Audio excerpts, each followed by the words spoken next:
What's up, guys? JP here with the Leprechaun Fantasy Workshop. We are doing episode 10 of the Crafters Review. Looking at tools, products, techniques, things like that.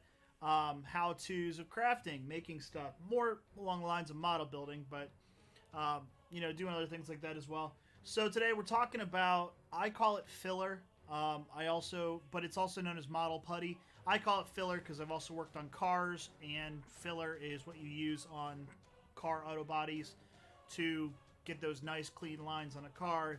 Let's say somebody plows into you, you pull the dent out and then you put filler over it and sand it smooth, and then you can paint and perfect. So in model building we have the same thing, but it's just a different product. In cars you have Bondo. In model making you have model putty. I call it model filler, but yeah, same thing. So we're going to talk about that, and actually I'm going to do a demonstration of it because the stuff is great. It's just getting experienced on where to put it, how to put it, easy application methods. There's a lot of tips, tricks, and you kind of learn by doing. It's not there's not one size fits all in this kind of thing. So we're going to flip onto the camera, and we're just going to get right into it.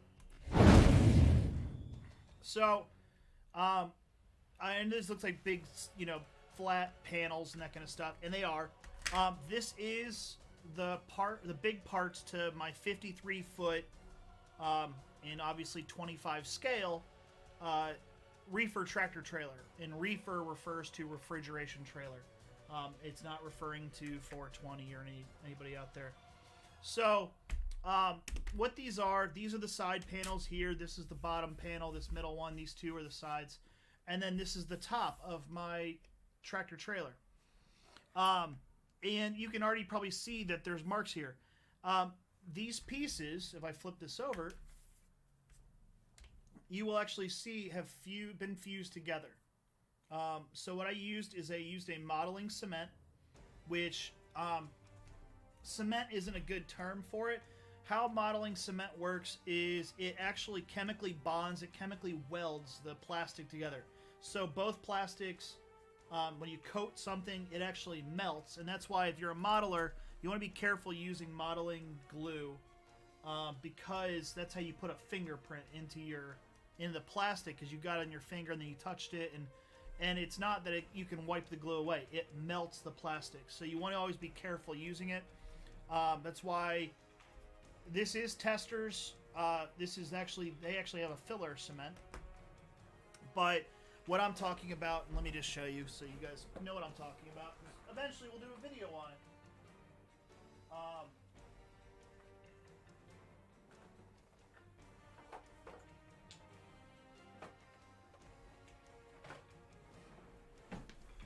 So what I am not talking about is this stuff. This is modeling glue, modeling cement. This is from TAMIYA. This is Testors. This is also Testors. And these create a chemical bond. So when I got this model, first thing I needed to do is glue these together. So what I did is I used TAMIYA for this. But I coated both these spots, put them together, and let them sit. And this is welded together. These two pieces are literally one together. The problem is, though, is when you're using glue, especially modeling cement, sure, it will melt them together, essentially, but you're still going to have that line. And a good example is this one. You guys can see on the camera the line perfectly running through it, right? Now, on this one, you guys could probably figure out where the line is, but you're not going to, unless you have to look at it. Mind you, this is the bottom of the trailer.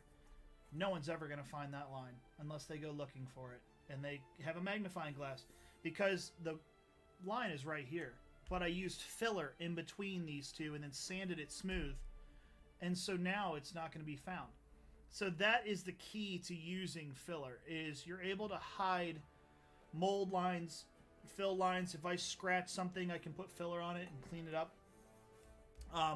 And this is not painted. This is just primer that's on these. I like to prime all my pieces when they're on the sprues and that kind of stuff right off the bat, and then I'll do my body work and that kind of stuff because I'm going to sand it anyways. So for this piece, I ran filler down the line. And in this case, I used the TAMIYA putty. TAMIYA is great. The one thing is, with TAMIYA, if I open this up, very large nozzle. It comes out in a big spurt. So for this application, I use TAMIYA. Normally, I'm not always a fan of Testors, but this is what I used for this lower section. So here's the challenge of this lower section, and this is kind of talking two different products and knowing when to use what and when to use whatever. So for this, you'll see the nozzle is a whole lot smaller and finer. And so what I did is on these, I'll use the one that has, I don't have glue on it, and it's going to look really messed up on this line just because, again, these were originally black, as you can tell. So when I ran the filler on there, it took off some of the primer as I was cleaning it up and sanding it. But although it's black there, if I paint this, you're never going to see that line, or it's going to be very difficult to see the line, let's put it that way. But you can see the perfect groove running through this. And mind you, this was glued together, and then I put the primer on. So all the paint in the world is not going to hide that line. So if I want this to look like a real tractor trailer, when it sits there, you know, I mean, look at it. I have it almost vertical. As it would be, you can see the line on the camera very easily. It stands out.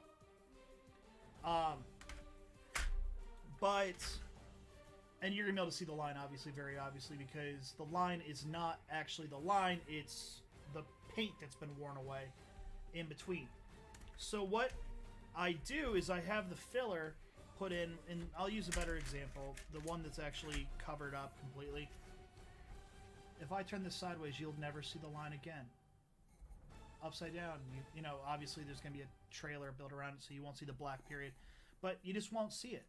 It's a way to hide and give it more of a sense of realism. If there was something I was trying to do to cover up a spot, a lot of times where you're doing modeling, you're going to get burrs from when you're cutting your stuff off the sprues. So you can use the putty to hide those. If you scratch something, whatever like that, you can use the putty to hide those. So I'm 3D printing something right now. Just grab that. So this is a piece to the Rocketeer's jetpack. I'm 3D printing a giant Rocketeer jetpack, a life-size wearable Rocketeer jetpack. So for this is it fresh off the printer. Now you can probably see or hear my thumbnail bouncing off all of the it's the print lines. How I can fix that is I can use filler or Bondo. I can use modeling putty. Now, obviously, these little tubes are not going to be enough to cover a jetpack I can wear on my back. And so there's other things that you can use. I'm not really going to talk about those, but I use filler spray paint for automotive work. And there's other tips and tricks, and we might do a video on this. I'm talking about just modeling filler. But yeah, so that's the idea, though, is I can hide lines with the filler and make them perfectly. I can then sand it and make them smooth. So that's kind of what filler is. That's why it's called filler. It fills in gaps, lines, imperfections. And then you sand it smooth. So, without getting too much into it, I'm going to put these into so we can see the one that we're going to be working on.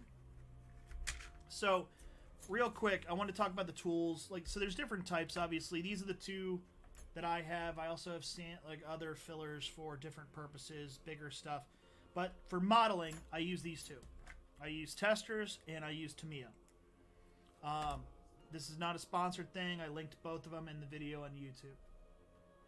For the actual tools, spreading, there's a bunch of different ways. There's no one way to do it. I don't recommend putting it on your finger. The TAMIYA actually says on it, for for the use of repairing and modifying plastics, this putty can be used for repairing and covering. Where is it? Avoid contact with eyes and skin. So don't put it on your skin. So you don't want to put it on a model and then rub it in with your finger and that kind of stuff. You shouldn't do that. You can wear gloves if you're going to do that. But again, it's just going to stick to the gloves. This stuff hardens pretty quick. So for this, again, you're going to have the right tool for the right job. For this application, I used the Testors. And the reason why I'm going to use TAMIYA on the other one's completely flat. I just needed to run a bead right up the middle. And then I would take something like a putty knife. Now, I wouldn't use this because I use this for painting. And this is really fine. But something like this I do use all the time. You can actually see the putty still on it. I would apply my bead down the middle, and then you just put it on and run it down the line. And if you've ever seen somebody do grout work at laying down tile, that's how you do it. Just boom, it's there. And then I let it sit for a little bit, and then I go through and sand it. Now, you can use any type of sanders, sandpaper, whatever that you want. I bought these sanding sticks off Amazon a while back. I have tons of them, tons of sets. These run from 80 grit to 180 to 400 to 600, somewhere's in here. There's 600, 800, 1,000, and it goes all the way up to 7,000 grit, which is like glass. You don't need to go all the way up to 70 or 7,000. That's how high it goes. But you do want to get up there. I mean, the primer I use is 1,200 grit. I use the Mr. Surfacer 1,200. So you want to get it very smooth. I mean, that's the thing. If you don't, it'll still, when you paint it, anytime you have a gap or something like that, when you paint it, it will stand out and it'll be that sore thumb that you'll see from a mile away. And, everybody who looks at your model will go, oh, that's nice. But you'll see it. It doesn't, they might not be looking for it. And then if you try to enter a competition, judges will look, that's what they look for. So, anyway, so I went through and cleaned this up. The difficulty, though, here is that these panels have ridges on them. And the other difficulty is, if you can see on this, let's see if we can zoom in a little bit. Can you guys see the screws running up the side? There's little bolts or rivets on, and I don't want to cover those up with filler, because again, filler is like putty going inside of it, and it will deform and cover up, details. So that's something you want to be careful of. So for this, we're going to do it live. Real quick, some of the other tools you can use, these are like dental picks and that kind of stuff. I have a ton of sets of these. They're multiple sided. And I do have a link to a set of these, not these exact ones, but they're in the video, the YouTube video, if you go in there. And please, real quick, if you guys are watching the channel, that kind of stuff, or you watch these videos, please like, subscribe, share. I do try to put this out to help people out. It takes a second. It doesn't, do anything to you or whatever. But it does help out my channel quite a bit. And, I want to be able to do more of this. And, yeah. So, let's throw that out there. So, all right, what we're going to do is we're going to run a bead of this stuff. Let me get some of this out of the way, so you guys can see. All right, so there is a little bit of a time thing in this. So what I'm going to do, I already have this planned out because this is how I did it last time, and it worked out rather well. I have my puck of water. There's just regular water out of a Dasani bottle in here. I'm going to run a bead up this, and then I'm going to use my brush and brush aside away from the rivets. So in this case, I'm going that way. And then I'll go in and try and clean it up. And that's going to be I'm right-handed, so I'm going to go that way. And so it's just, you want to have a plan of attack before you start. if I lay this bead and then go around looking for a brush and looking for water and all that kind of stuff, by the time I get to it, the filler, the putty, is going to have time to harden up a little bit, and it might be more difficult for me to clean it up and that kind of stuff. You want to try and make it, planning and prepping will pay off dividends in the long run. If you want to have a perfect paint job, taking the time to tape it, sand it, all that kind of stuff before you put paint on plastic will always make the end result 10 times better. Alright, so let's get into it. I always want to be careful, and every time I take the tops off of a Testors product, I always want to be careful because it could come out in a huge spurt. It looks like it's really watered down. That's not what it should be yet. Just set it for a little bit. So again, I'm just lightly going through and putting putty into the gap.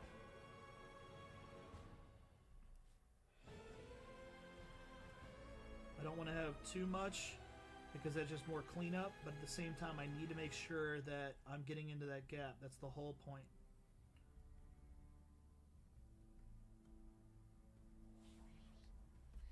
Alright, quickly cap that. Water into the brush, get a little bit of moisture there.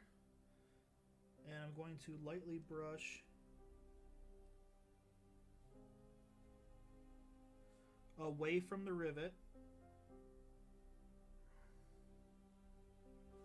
And I do have a rag here.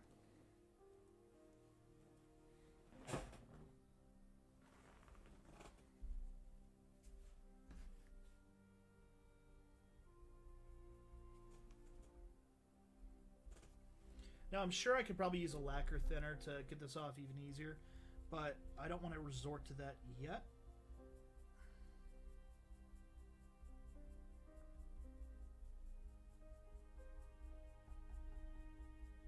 And I am applying some pressure to this too. It's not, I'm not, this is not to be gentle or something like that. I am trying to clean up as much of the excess as possible. And that's what I'm using my brush for.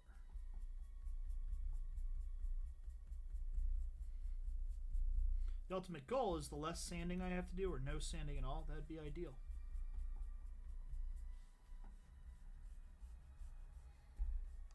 I know I said don't get on your fingers, but just don't do what I do. Just do what I say.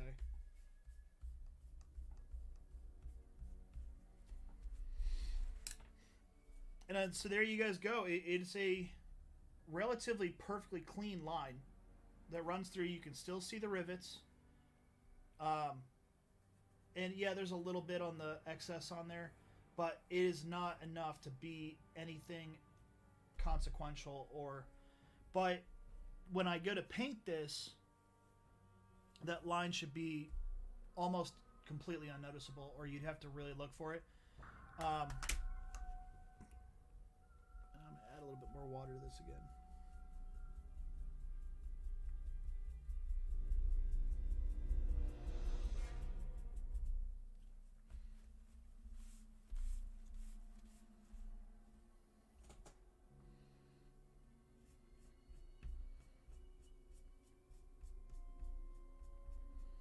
And this is one of those things that if you didn't put enough, or you missed something, or it wasn't good enough the first time, you can always lather, rinse, repeat. You can always do this again. Just want to be careful because, again, you'll lose the details of those rivets. I know you can't really see it, but you can kind of see them. There's rivets there, there, there. They run the whole, there. They're spaced out evenly as panels. But that's it. That's the filler putty. It's not overly complicated or difficult. You want to be comfortable with using it. Get some pieces, getting some practice in. I'll show you something that I use the filler on that I'm pretty happy with.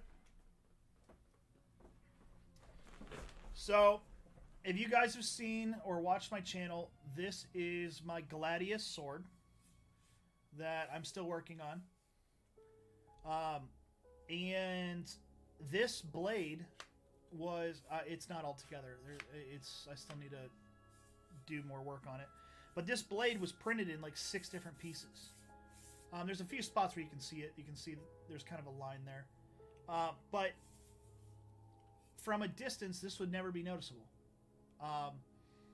And I used filler putty and just sanded it down. I also used the filler spray paint as well. So that's the gift of filler putty, model putty. Like I said, I put links to some of the stuff. And here, I'll do another demonstration.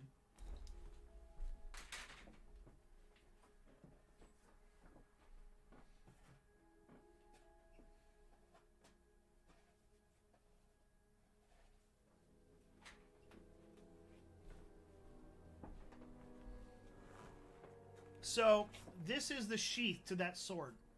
You can already see what I'm talking about. You can see the section right here. There's a section in there of this being broken up because it was printed separately. There's also gaps because there's a little bit of warping on the print bed. Everything doesn't fit absolutely perfect. So what I can do is I can put filler in there. And, sorry. I can put filler in there and hide those lines. Now, it's going to look like absolute crap when I put the filler on because it don't look pretty. But that's the thing. That's part of the whole cleanup of a model. Whenever you hear somebody talking about cleaning up a model, that's what they're talking about. Yeah, this thing's really cool, though. So here's a sword. Fits, perfectly like a glove. But, if the sword looks this nice, you want the sheath to look good, right? I mean, that's the whole thing. So, what I can do, and I'm going to use the TAMIYA because this is, I'm not hiding anything. Like I'm not trying to lose any detail. I'm trying to hide the gaps. I'm going to put gloves on because this stuff is not good. We're also going to zoom out so you guys can see everything.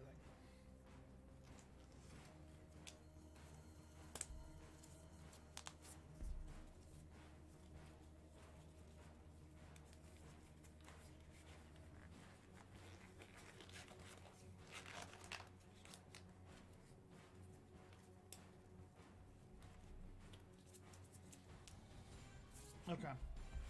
So for this, how I like to put it, I'm using the TAMIYA putty, is I just run a bead, almost like I'm welding, in all of my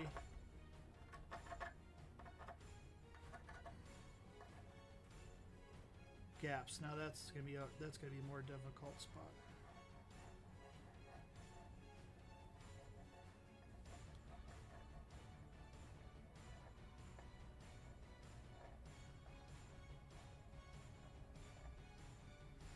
Now that I've got a bit on there, I do this to clean up a little bit just because if I leave it in a huge blob over something, that's more I have to sand to get it off. And you don't want to make more work for yourself.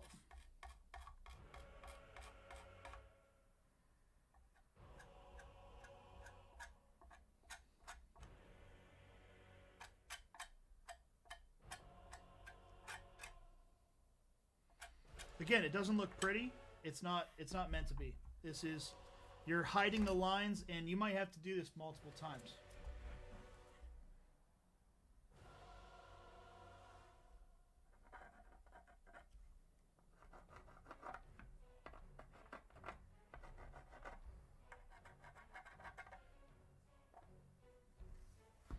We're going to run down this line too.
thought there was enough on the blade to do that, but I'll have to actually pour it for that one.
And that's kind of it. It's like I said, it's pretty a simple process.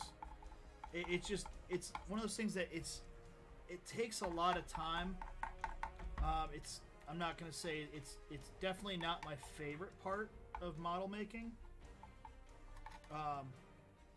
But it really is a necessary step if you want to have results. I mean, you see somebody who makes something and you're like, oh my gosh, that looks so good, or that looks so real.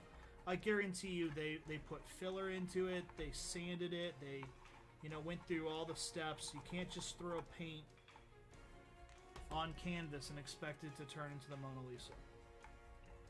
You've got to do prep work, you've got to be prepared, you've got to have it thought out.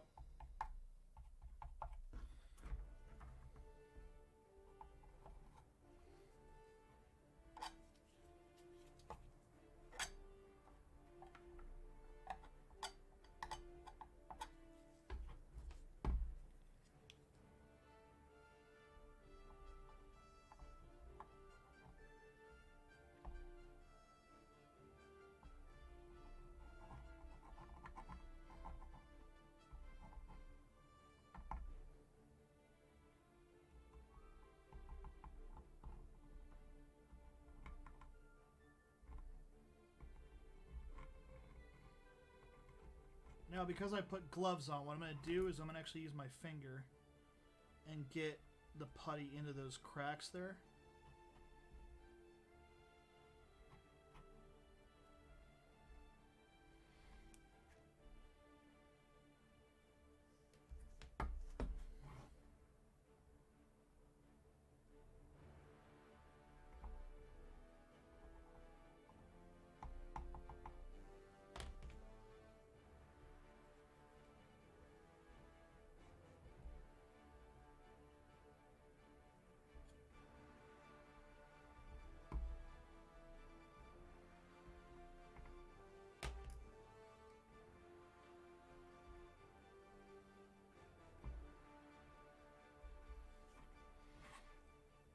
And that's it. Filler is really not overly complicated or mysterious. It's just, to be honest with you, it's kind of a pain in the butt. I'm not going to lie. It's not, again, it's probably one of my least favorite parts of model making. But, as I said before, it's one of those steps that if you don't do it, you ignore it, you're gonna come out with a result at the end that's just, it could have been so much better, and it's not. It's, if you're gonna take the time to make something that you want to have be awesome and amazing, why not take it the whole way?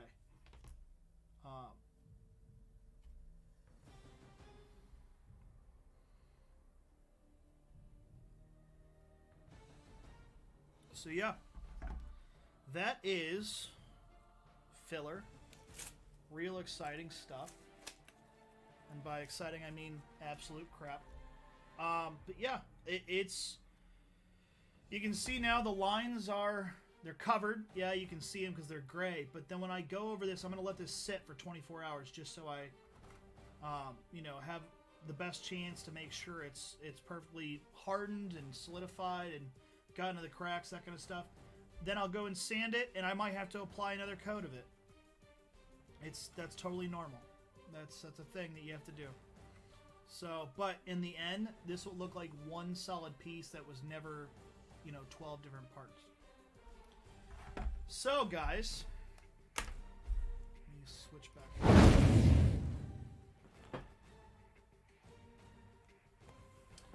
So, that's filler or modeling putty. It really is. If you've not experienced it, if you've not used it, I highly recommend add it to your toolbox. It is going to take your stuff to the next level. It's not overly expensive. I do not know about Testors if their putty is going to be around for much longer, because it's not to be like controversial like that, but Testors was bought out by Rust-Oleum, and Testors owned like the Model Masters line. They had a whole bunch of model making products that, from what I've been told, they're discontinuing all of the Model Masters stuff, and I don't know if the putty from them is going to be a part of that. I'm sure they're glue. They're just still going to make the little 4-ounce, these little square bottles. Those are still going to be around. But they also could have a price jump, that kind of stuff. So if you're looking to get in the modeling side of things, and I would recommend. I was actually at the model shop today, and the owner told me that from what he's heard, Testors is planning on having an increase in cost, almost doubling their cost. So what used to cost $3 or $4 could be, you know, 5 or 6 for one of those small bottles. So I would just be cautious of that if you're looking at, you know, do it now as my recommendation, but I leave that to you guys. And removing the putty from, like, for instance, you're cleaning up, because I'm about to clean up this putty knife. The actual instructions here actually do say, these do contain, it's a flammable, but it does say that you can use, to clean a lacquer thinner. So, it recommends TAMIYA lacquer thinner. I recommend go get one yourself, one of those big, aluminum, tin, whatever they're made out of. Metal cans. You can get them at any box store for a couple bucks, and use that. It should make it pretty easy to clean up your stuff. So, guys, that is 2 reviews in a single day. I'm very happy. A lot done and a lot shown. So, you guys all have a great rest of your day. Keep crafting out there. If you have any questions, comments, concerns, please hit us up in the comments of the video. This will be live on YouTube as soon as the video is done, so you guys can watch it again. You know, hit me up in the comments. I do see all those. I'm also on TikTok. I post stuff on there. Instagram is one of my big, you know, I've got probably like 1,200 followers on there. Any of those things, hit me up. I will answer questions, comments, concerns. If you have you tried this? Have you thought about that or like that? I am happy to discuss anything. There's a whole bunch of products that I'm trying and doing. I just got 2 new print beds for my resin printers, because those have been dormant for a little bit. I just did a video not that long ago how to fix the USB on one of them because mine stopped working. I've got parts ordered from England for upgrades to a couple of them. I just got a CR10. So there's a lot of things I'm adding to the shop and doing. So yeah, please, like I said, hit us up in the comments, give us a like, subscribe, follow, share the video. All that helps out the channel. I do want to make this more. I want to be able to do more of this. If I, you know, have the resources, I can do 4 or 5 videos in a day. But it's really difficult to do that when I don't have the money or the time. So trying to get to that point. But again, this is JP with the Leprechaun Fantasy Workshop. Thanks for joining us, guys. We are signing off. Have a great rest of your day, great rest of your night, and let your paintbrush tell your story. See you guys.